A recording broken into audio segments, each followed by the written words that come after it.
Hey everyone, it's Joseph from Lake Perris, and in today's presentation we have a really special one planned for you.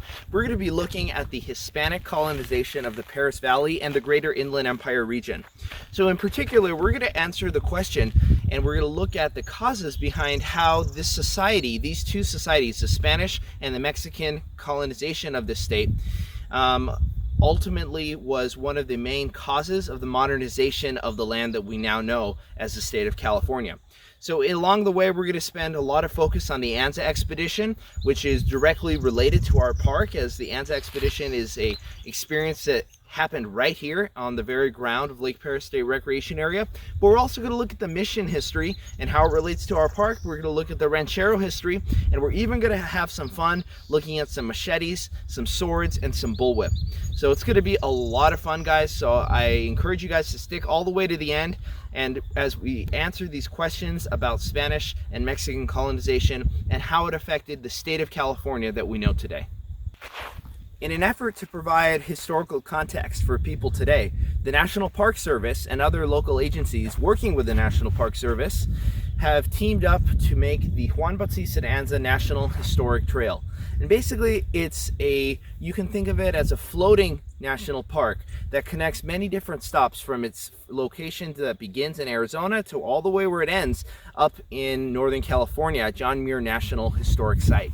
So the Juan Bautista de Anza Trail today is made up of a variety of different recreational paths that are in the historic areas or on the historic route that the Anza Expedition took in 1775.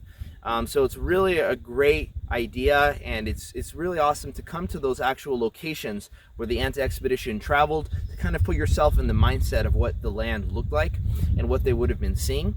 And here at Lake Perris, our designated section is the bike path around the lake. So it's 10 miles around the lake. Obviously, like we know, the lake wasn't here at the time. The lake was man-made, built in the 1970s, but it still gives you a context of the hills, of the vegetation, of the surroundings here that Anza and the expedition would have seen.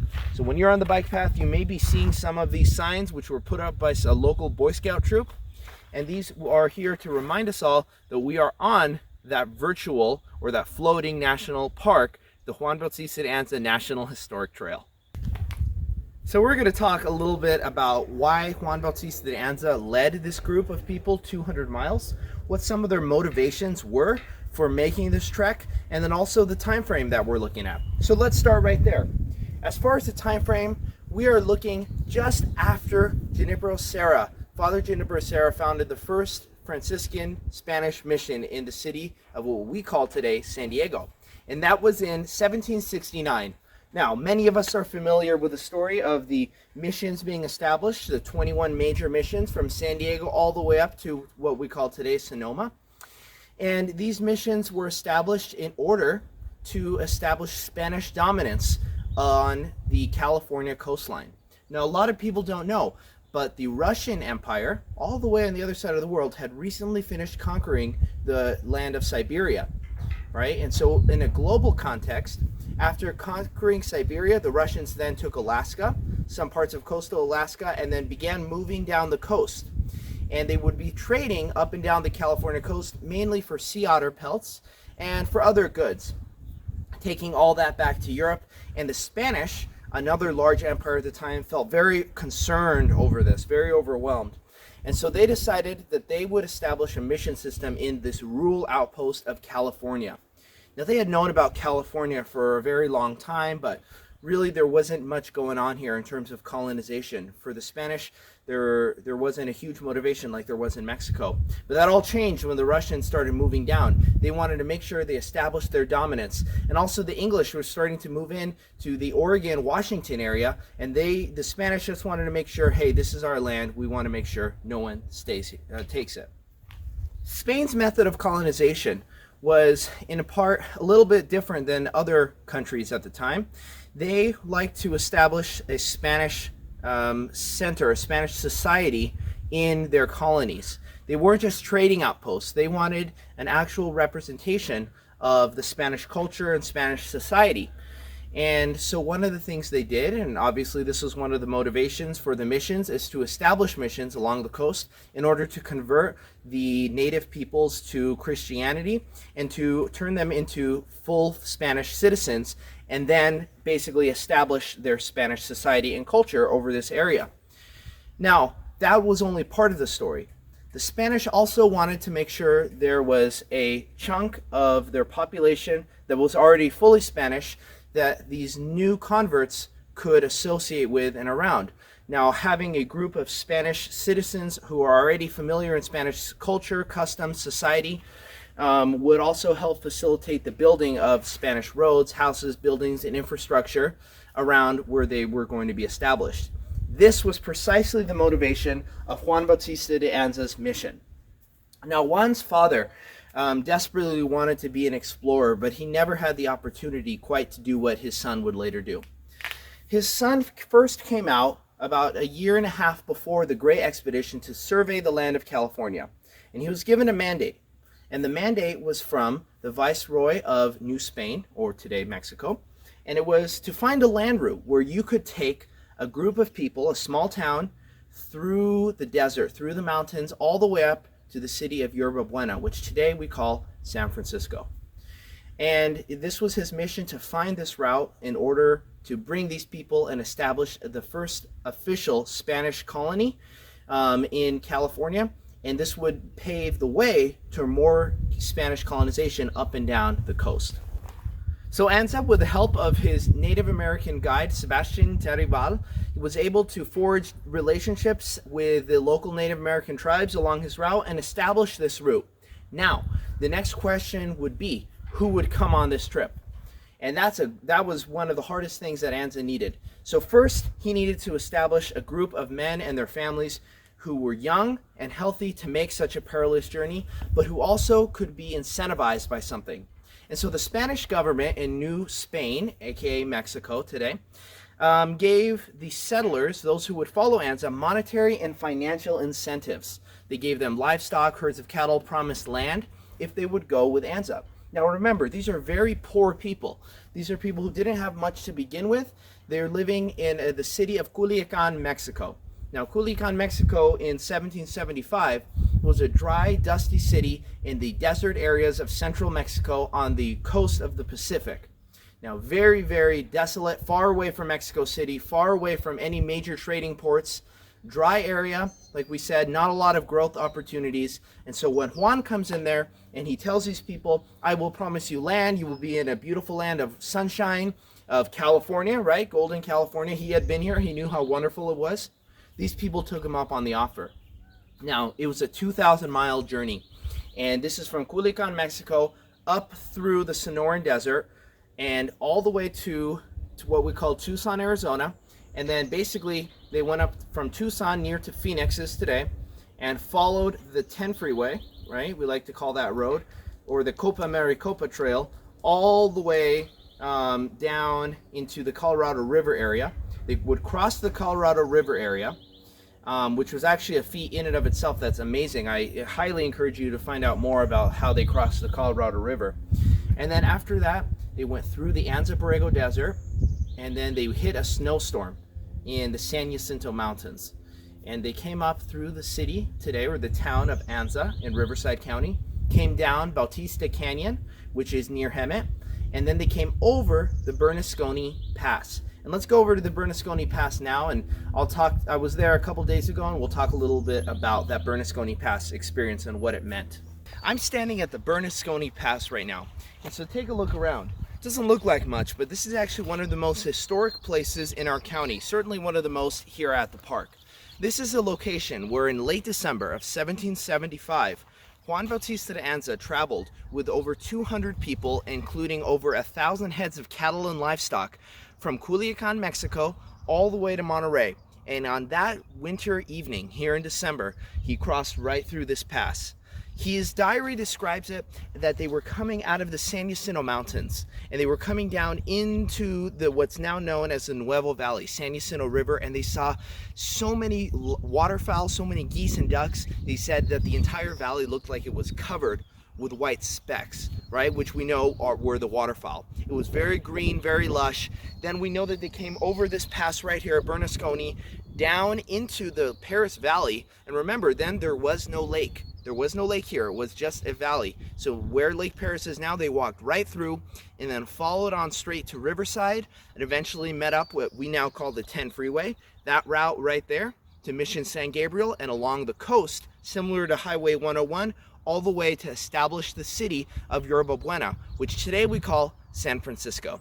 So right as you can see right now, this is really the entrance to Lake Perris to the modern world. This is a very historic place, the Bernasconi Pass, where Juan Bautista de Anza and the expedition crossed all those years ago in a rainy December night, 1775. So as you know, from the Bernasconi Pass, they made it all the way up to San Francisco. Now along the way, there were many perils, there were many struggles, but apparently only a few people were seriously injured. Some people, only one person appeared to have died, and actually a child was even born along the way. So the whole daily living of the Anza story is so amazing, and it's just got some great details that we don't have time to cover here. If you guys do want more of that information, I would recommend you go to the website of the Juan Bautista de Anza National Historic Trail and find out more there. Now for the rest of this lesson, we're going to learn a little bit about what the tools are that the Anza people used on their trip. Now obviously I can't show everything because from cooking materials to food to clothing to hats to weapons, there was just so many different items that these people were taking from Mexico, European culture, to their new established home in Northern California. But I can show you one of the more common ones that still exists today, and that is the machete. So this is a classic machete, and this is, contrary to popular belief, was not used by the Anza Expedition or the missions as a weapon. This was used mainly as an agricultural instrument. So remember, you're growing grains of wheat, grains of corn, things like that, and there's no tractors, there's no mechanization then. So you're using this machete to whack them down, to collect them at harvest time. It makes it keep it very sharp. It's very wide, right? And it makes a great tool for harvesting come harvest time. Now obviously the originals would have most likely been a wooden handle. Of course, these could double as a weapon in case of any trouble, but mainly they were an agricultural tool. Now, in addition to agriculture, the Spanish needed protection. And while they had firearms, and they also had their most prevalent weapon, which was the lance, they also practiced swordsmanship. And so this is an example of, I would say, in 1700s, 1800s era Spanish rapier that was used for practicing. Put it right up there. And it's got a little bit of a hand guard right here. And so this was used in traditional style like this, right? And it was used mainly for dueling. Now the sword style that the Spanish explorers would use on the frontier was far thicker, and it had a thicker handle, and the blade would have been a little bit shorter, if not just a little, about this size, a little shorter. And it was a stout sword called a Spanish broadsword, and that broadsword was very important. It was on the side of many of the Spanish soldiers. Anza's wearing one on his other side throughout the expedition. But in Spain, this is one of the examples that they would have been practicing with, and many of the soldiers would have been familiar with a Spanish rapier. All right, so I've picked this location not because it's particularly pretty, but there's a great echo effect here. And you're gonna wanna see that echo effect with this next tool that I'm gonna show you guys. So this is called the Spanish Bullwhip. This one is about 10 feet long. The Spanish Bullwhip was developed, as you might have guessed, in the country of Spain. Now, Spain had a long history of herding cattle, of being a ranching people, and so when they came out to the New World, what they called the New World, they brought those techniques with them. California, as you know, was much like it is today, small shrubs, small trees, and plentiful areas for ranching. Now, when the Anza community came, remember, they had 1,000 head of livestock and cattle, many of which were the cattle. And so the whip was used primarily as a means not to hit them, but to corral the cattle into a certain area. And it's a tradition that was passed on to the American cowboys, the American horsemen as well. and continues to this day in many parts of the world. So the bullwhip is pretty much made up of separate pieces of leather, and I can come up to show you guys. Different strands of leather that are very finely woven together over a wooden or a metal handle, right? This is the thong right here. I'm gonna hold it right here, and basically what this does is it converts energy very efficiently from my hand to the tip called the fall right here. So through the body of the whip, and then we have the popper. So I'll demonstrate how well it conducts energy right here. Look how little I'm gonna move my wrist and how much this whip is gonna move. See, it starts already tangling up. It starts going already all like that, right? And so it's got a lot of energy that it can move, gets from really thicker to a lot thinner, bringing that energy down to its climax at the end. Now, here's the neat thing about the bullwhip, is it was also the first thing to break the sound barrier. So let's listen to it. There's a couple cracks that a Spanish vaquero would have known on the Anza Expedition. The first one is the cattleman's crack.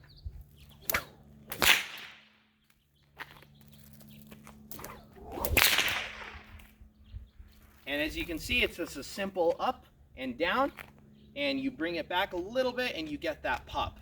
Now the next one a vaquero would have been familiar with, remember vaquero is the name of a Spanish cowboy, is the overhead crack.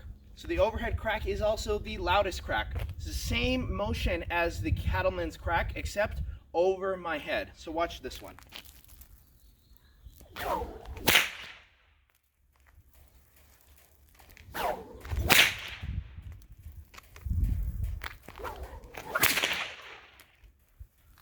And so this is actually breaking the sound barrier right now. I don't know if the camera quite picks it up, but it's going at over Mach 1, which is 762 miles an hour, which is the speed of sound.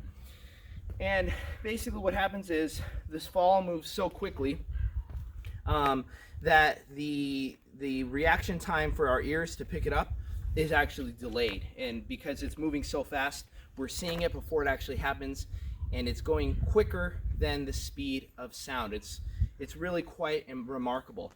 And so finally, the next crack that they might have been familiar with was the coachman's crack. So this is going to be similar. It's going to go up, down, and I'm going to pull this one towards me.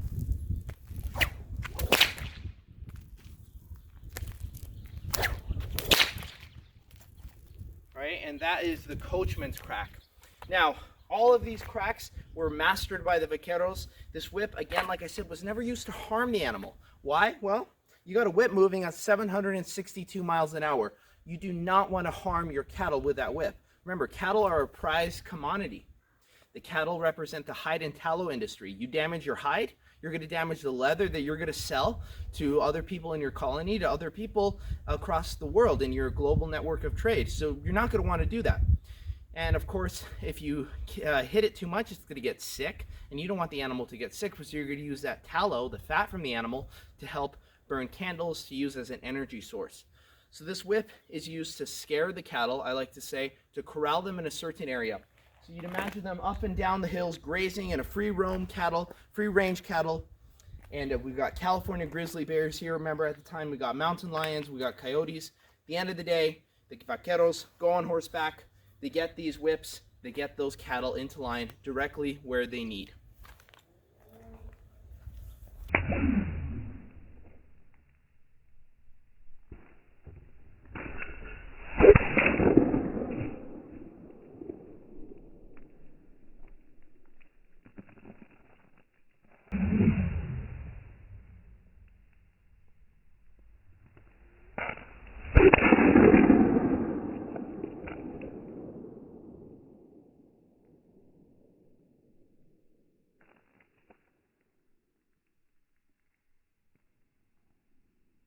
From the Spanish perspective, the Anza Expedition was a tremendous success. They established the colony in San Francisco, and later would establish more colonies, settlements, pueblos, presidios up and down the Alta California coast.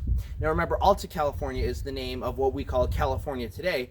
Baja California was Baja California today, right? And at this time, they were two separate entities. So Alta California is where we are. So Alta California became a very pastoral region. There was a lot of rural agriculture that would go on here, and this is what we refer to as the early Spanish Ranchero period, which then transitioned into the Mexican Ranchero period. So the land we're on right now also was part of Mission San Luis Rey's rangeland. So Mission San Luis Rey is down by Oceanside, which is pretty far from here. You might be thinking, why does Oceanside have the land here in Perris? We're, about 50, 60 miles from there. And that's because when Mission San Luis Rey was established, like many of the other missions, they included a claimed rangeland that was in their hinterlands. And we are part of those outer rim of rangelands, which was associated with Mission San Luis Rey. Now, just to the north of us and just to the west of us, that was associated with Mission San Gabriel, down closer to LA. But this area right here, this belonged to Mission San Luis Rey, which is down by Oceanside. Now, not much agriculture or ranching really actually went on here, until, of course, Spain lost Mexico, and Mexico achieved its independence in 1821. Now, at that point, the Mexican government began dividing up the Spanish mission lands and giving them to different individuals. And this is what we call the Ranchero system, or the Californio system. And in the Californio era, this land became known as Rancho San Jacinto Nuevo y Potrero in the mid-1840s. Now, the word San Jacinto and Nuevo should sound familiar because both of those are now names of towns and cities here close to Lake Perris. Now, the ranchero here was similar to all other rancheros in California in that its main purpose was cattle raising and small-scale agriculture for private citizens. And the ranchero, though, was not very long-lived because in 1846, the United States declared war on Mexico, and within 2 years had won the Mexican-American War, and California, as part of the Treaty of Guadalupe Hidalgo, became part of the United States. And so in this incorporation of California into the United States, it was ceded from the Mexican government and has been part of the United States ever since. Now, what can we take from the Spanish colonization period? Well, obviously its history was very complex. It was multifaceted, and a lot of different movements were going on, a lot of different interests. But fundamentally, we can take away that the Hispanic colonization of California, the Mexican, and the Spanish colonization of California paved the way towards the modern California we know today. Now, from the Spanish perspective and the Mexican perspective, it is very much a success. But from the Native American perspective, it was very much a time of loss. And so as the Hispanic colonies would grow and the cities, the pueblos, the presidios would grow in influence, power, and might, the Native Americans gradually lost land, numbers due to disease, and also political influence. And so from the Native American perspective, it was certainly something that was not at all good for their own culture. So today we did want to present the Spanish colonization period of Lake Perris as an important milestone in the modernization of California today. And most of our street names, many of our street names, many of our city names come from this period. So it's important for us to remember this period, to learn from it so that we don't repeat the same mistakes in the future, but also to understand the common motivations between people from then at that time, the motivations of wanting a better life, of courage, of resilience, to today's same motivations in each one of us. Thank you.